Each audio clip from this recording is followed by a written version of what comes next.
This episode is brought to you by Progressive, where drivers who save by switching save nearly $750 on average. Quote now at Progressive.com. Progressive Casualty Insurance Company and affiliates, national average 12-month savings of $744 by new customers surveyed who saved with Progressive between June 2022 and May 2023. Potential savings will vary.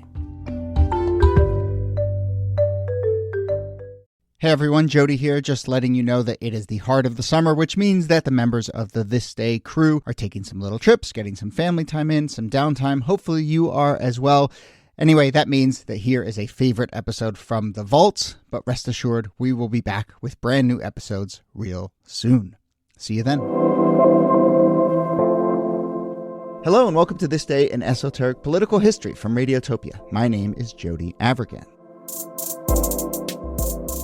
This day, October 12th, 1863, in Jones County, Mississippi, a group of local residents led by a man named Newton Knight began to act up, upset about the state of the Confederate leadership, the imposition of new taxes, and perhaps a little bit of sympathy for the Union cause. These Southern men began to fight back. There were skirmishes, killings, and ultimately an open rebellion, leading to what came to be known as the Free State of Jones. Jones County, Mississippi, maybe kind of seceding from the Confederacy. By the way, that, of course, is the name of a movie that was made about this incident, which is how many people know this story, the Free State of Jones movie that starred Matthew McConaughey. We've been wanting to get to the real Free State of Jones story for a long time, as I would say historians have a bit of a hard time figuring out exactly what this incident was. It was somewhere between a series of skirmishes to a full-on righteous war of independence. So, here to discuss, as always, are Nicole Hemmer of Vanderbilt and Kellie Carter-Jackson of Wellesley. Hello there.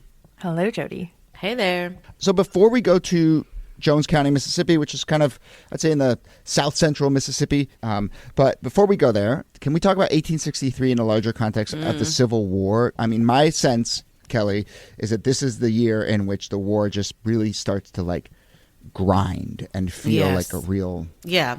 I think both sides thought that this was going to be a very quick war, and it turned out to be it was not. The casualties are extremely high. When you think of 1863, you think of Gettysburg, you think of high death counts, you think of not knowing which side is going to win or lose, you think of maybe the New York City draft riots in which, northern cities are compelling white men to fight for what they believe is, an enslavement issue. You have Southerners who start to think that maybe this is a rich man's war and a poor man's fight. Morale is low on both sides, to put it quite frankly. And it's not quite sure where the tide is going to turn. This is also the year that you get the Emancipation Proclamation. And so you start, for the first time, you have black soldiers who are fighting alongside white soldiers, and black soldiers who have, a legal right to kill anyone that they see as, threatening the Union. And that sense of disillusionment seems to be really key to this story, because the person that you mentioned in the introduction, Newton Knight, is one of those poor soldiers who has voluntarily signed up for the war. There's some debate as to why he volunteered. Was he trying to avoid conscription? Was he just looking forward to fighting? And did he want to clear, be able to... For the Confederacy, right? He's fighting for the Confederacy. Yeah, absolutely, yes. Yes. And he joined up, I think, with a group of friends. And so if they all signed up together, then they would be in the same unit as opposed to separated out. And it's on October 5th, on that night, that Major Amos McLemore, who is part of the Confederate leadership, was staying with his friend Amos Deason. Apparently, they're all named Amos, in a mansion. And then this poor soldier bursts in and shoots him to death. And now you've got, is it class war? Is it a rebellion? What's happening? It's a vendetta. Right. But the disillusionment seems really important. Mm-hmm. So can we linger on that disillusionment just a little bit more? Because it is like a mix of, well, I got into this war and I wanted to fight, and gosh, look what I've gotten myself into. There's a big issue here of new taxes. I mean, the Confederacy is trying to raise money for the war. It's we've talked about this on the show a number of times. The Confederacy is running out of resources to wage this war in many ways. So there's new taxes going on here. There's new laws that sort of privilege slave owners, and so you get this sort of class thing and that's where this sort of idea of a rich man's war and a poor man's fight comes in. So Again, time and time again on the show, I feel like we come back to just like, what are these specific in day-to-day lived grievances? That is often where you have to start with people. I mean, those grievances are real, especially if you're a poor white farmer in the South. And if you do not own slaves, someone who owns 20 or more slaves can basically opt out of fighting in this war. And so it leaves people who don't have a lot of resources to do the bulk of the heavy lifting.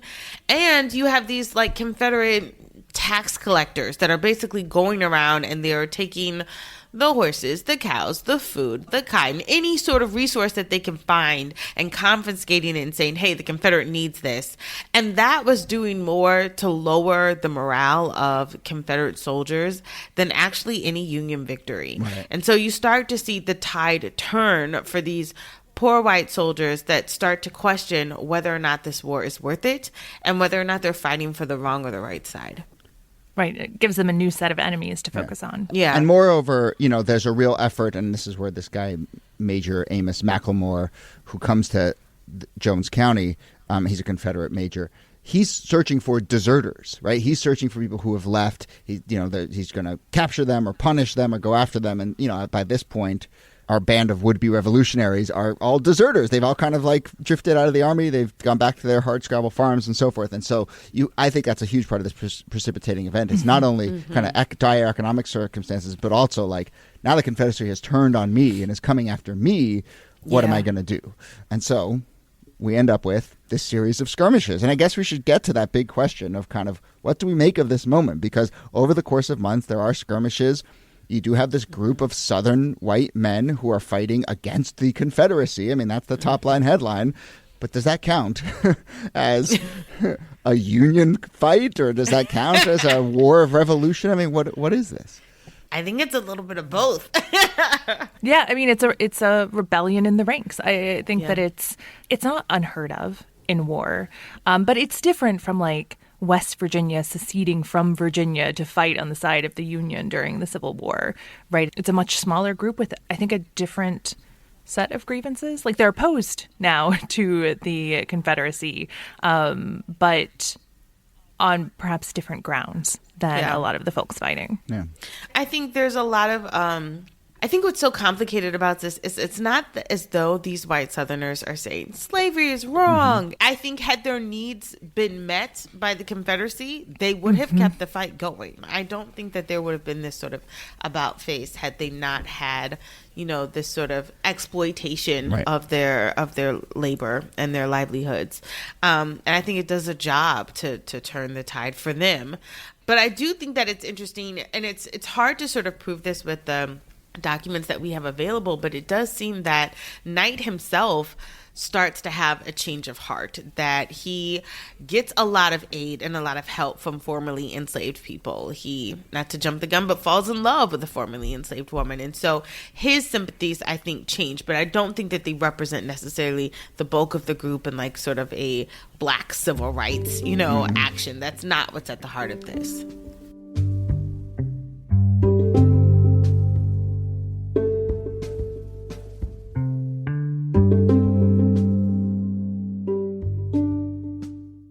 Shalom, dear listeners. This is Daniil Hartman. And I'm Yossi Klein Halevi. Together we host the podcast For Heaven's Sake from the Shalom Hartman Institute.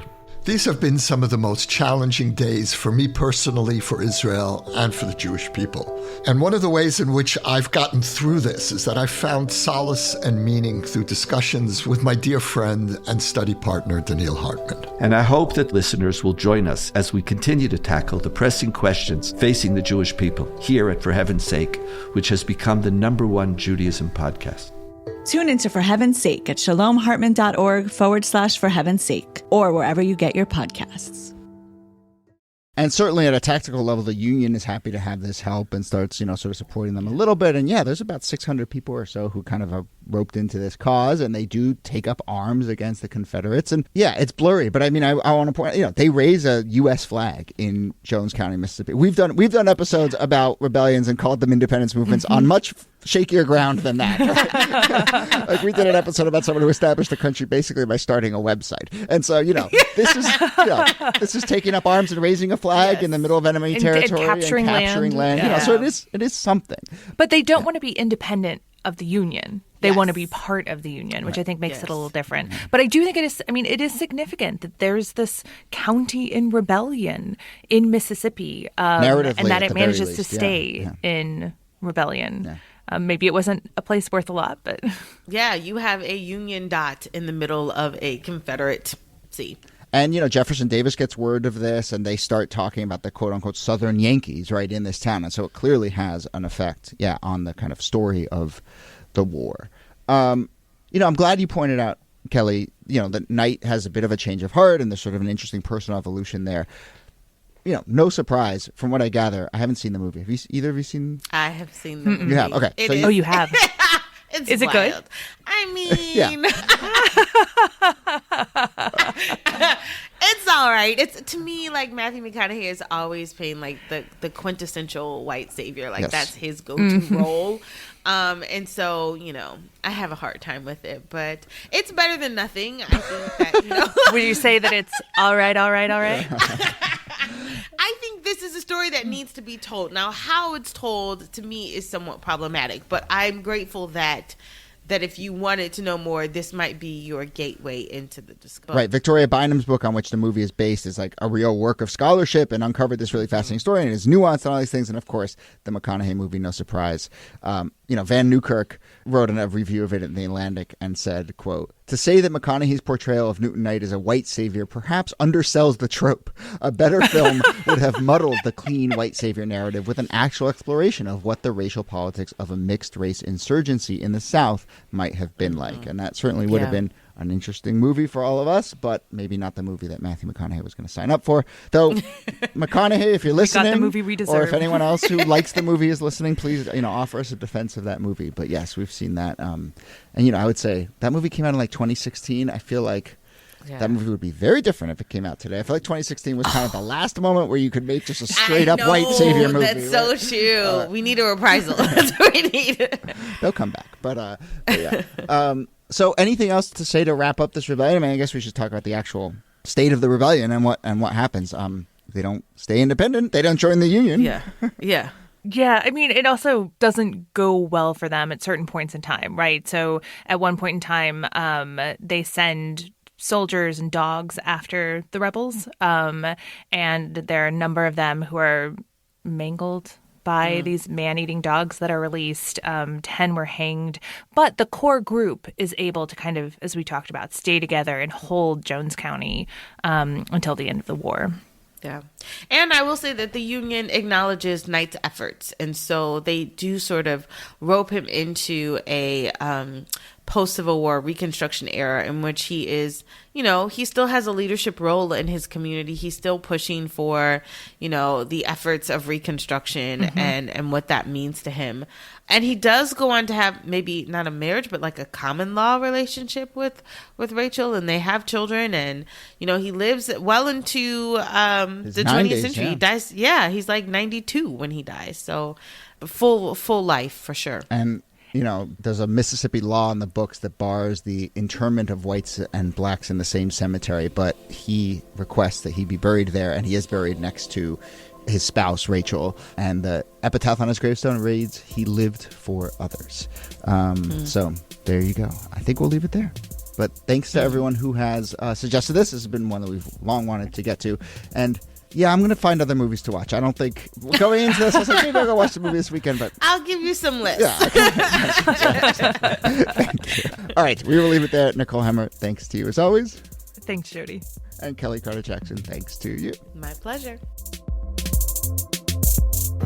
We do hereby proclaim and affirm the following principles.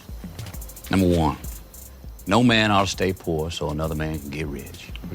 Number 2, no man ought to tell another man what he's got to live for or what he's got to die for.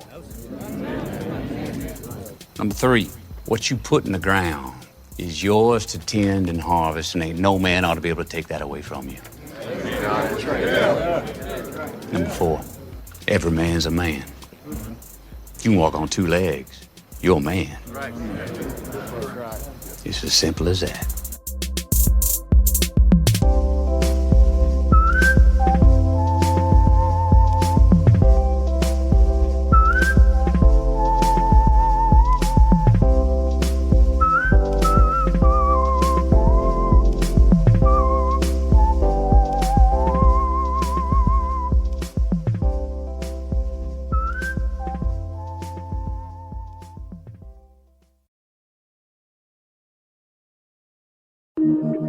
Radiotopia.